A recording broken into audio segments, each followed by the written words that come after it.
जोहार साथियों, आप सभी को एग्जाम नैनो यूट्यूब चैनल में हार्दिक स्वागत है। जैसे कि आप सभी को पता है कि जेटेट का जो एग्ज़ाम है वो मार्च महीना में होने की पूरी संभावना है, क्योंकि झारखंड हाईकोर्ट का जो है आदेश है कि मार्च महीना तक जेटेट एग्ज़ाम को कराना है। अब मार्च के शुरुआत में होगा कि लास्ट में होगा, ये बहुत ही जल्द आप लोगों को देखने को मिलेगा। और नोटिफिकेशन भी बहुत ही जल्द आने वाला है, क्योंकि अब बहुत ही ज़्यादा टाइम बचा हुआ है नहीं। तो अब हम लोग क्या करेंगे, धीरे धीरे सिलेबस को point wise topic wise complete कराएंगे आपका। और जेटेट के एग्जाम के लिए 3 महीना काफ़ी होता है। तो आज के इस क्लास में हम लोग चर्चा करेंगे जेटेट के हिंदी सिलेबस। और साथ ही साथ आज एक दो पॉइंट भी हम लोग चर्चा करेंगे हिंदी रिलेटेड, पहला टॉपिक का। और साथ ही साथ इस वीडियो का जो लाइक टारगेट है वो 1000 है। आपको लाइक पहुंचाना है 1000। आप लोग वीडियो को देखते हैं बट वीडियो को लाइक नहीं करते हैं, बट वहीं पर अगर हम EMRS KVS का वीडियोज बनाते हैं तो वहाँ काफ़ी लाइक देखने को मिलता है। तो जितना ज़्यादा आप लाइक करेंगे उतना ज़्यादा मोटिवेशन रहता है, ताकि डेली बेसिस पर कंटेंट को लाया जा सके।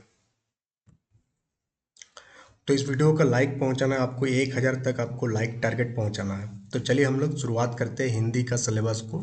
तो जैसे कि आपको पता है कि हिंदी का जो सिलेबस है उसमें टोटल 30 मार्क्स का है आपका। तो आप ऐसा कह सकते हैं कि 15 नंबर्स का आपका पेडागोगी देखने को मिलेगा, हिंदी पेडागोगी। और 15 मार्क्स का आपका ग्रामर, पैसेज, ये सारे चीज़ें देखने को मिलेगा।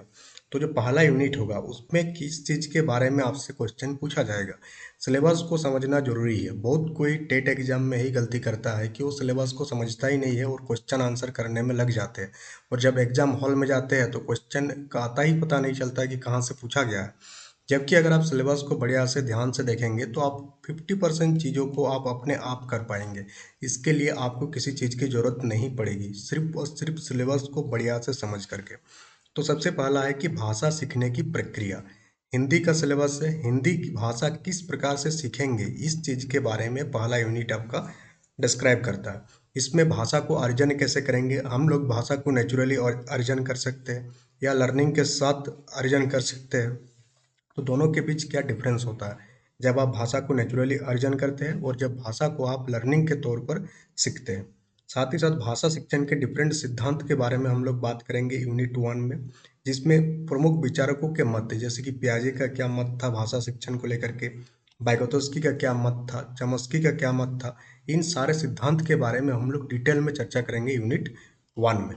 अगर हम लोग यूनिट 2 की बात करें तो यूनिट 2 आपका पूरा का पूरा डेडिकेटेड है भाषा कौशल और कार्य में।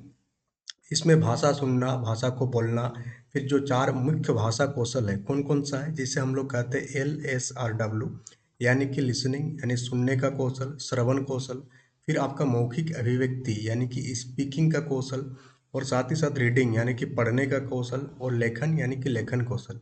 इन चारों से ऐसा ऐसा क्वेश्चन पूछा जाता है एग्जाम में, जबकि बहुत ही आसान होता है, फिर भी लोग गलती करके आते हैं। क्यों? क्योंकि वो यूनिट पर ध्यान ही नहीं देते हैं, वो सिर्फ MCQ क्वेश्चन लगाने में लगे रहते हैं। जब तक आपका कॉन्सेप्ट क्लियर नहीं होगा तो क्या MCQ आप लगा लेंगे क्या? ये गलतफहमी में मत रहिएगा कि खाली MCQ करने से कोई एग्जाम आपका क्लियर हो जाएगा। MCQ कब किया जाता है? जब आप कॉन्सेप्ट में क्लियर है, कॉन्सेप्ट आपका हो गया है, तब MCQ में जाना है। ना कि आप पहले ही MCQ कर रहे हैं और कॉन्सेप्ट का आपका अता पता नहीं है, फिर आप 1 का ए, 2 का बी, 3 का सी, इससे आप रट नहीं सकते। ये टोटली रॉन्ग मेथड है। आप खुद DLED वेट के है, आपको पता होगा। फिर हम लोग इसमें व्याकरण की क्या भूमिका है, कि भाषा को हम लोग शुद्ध रूप में कैसे सीखते हैं, और साथ ही साथ इसे हम लोग संप्रेषण किस प्रकार से करते हैं, इसके बारे में भी हम लोग यूनिट 2 में डिस्कस करेंगे। यूनिट 3 में हम लोग डिस्कस करेंगे कि जब आप क्लासरूम में होते हैं तो उस टाइम क्या क्या चुनौतियां आपको देखने को मिलता है। साथ ही साथ क्लासरूम में जो विविधता होती है, डाइवर्सिटी होती है, उसको आप कैसे हैंडल करेंगे। जैसे एग्जाम्पल के तौर पर आपकी क्लास में बहुभाषिकता देखने को मिलेगा, यानी कि 30 बच्चे हैं, उस 30 में से हो सकता है 5 बच्चों का लैंग्वेज कुछ और है, 5 बच्चों का लैंग्वेज कुछ और है। यानी कि बहुभाषिकता को हम लोग एज ए इसको ये नहीं देखेंगे कि बाधा है, इसको हम लोग क्या देखेंगे, एक संसाधन के रूप में यूज करेंगे और सारे भाषाओं को बच्चों को सिखाने की कोशिश करेंगे। साथ ही साथ हम लोग भाषा की त्रुटि और विकार, जैसे कि आपका डिसलेक्सिया हो गया, डिस्ग्राफिया हो गया, इन सब चीज़ों के बारे में यूनिट 3 में हम लोग चर्चा करेंगे। अब आता है आपका यूनिट 4। यूनिट 4 आपका पूरा का पूरा डेडिकेटेड है शिक्षण अधिगम सामग्री के ऊपर, यानी TLM, टीचिंग लर्निंग मटेरियल के ऊपर। जैसे आपका पाठ्य पुस्तक हो गया, दृश्य श्रव्य सामग्री हो गया, अलग अलग प्रकार के मैगजीन, पत्र पत्रिका हो गया। साथ ही आप हिंदी में किस प्रकार से मूल्यांकन करेंगे, यानी कि जिसमें हम लोग सीसी के बारे में चर्चा करेंगे, हिंदी के रेफरेंस में हम लोग बात करेंगे। हम लोग उपचारात्मक शिक्षण यानी रेमिडियल टीचिंग का बात करेंगे। फिर आता है खंड भी, इसमें आपका पैसेज पूछा जाएगा, कंटेंट और ग्रामर वाला पार्ट। इसमें आपको गद्यांश और पद्यांश पर आधारित पैसेज रहेगा आपका। और साथ ही साथ ग्रामर वाला पार्ट में आपको क्या क्या पढ़ना है यहाँ पर ध्यान दीजिएगा।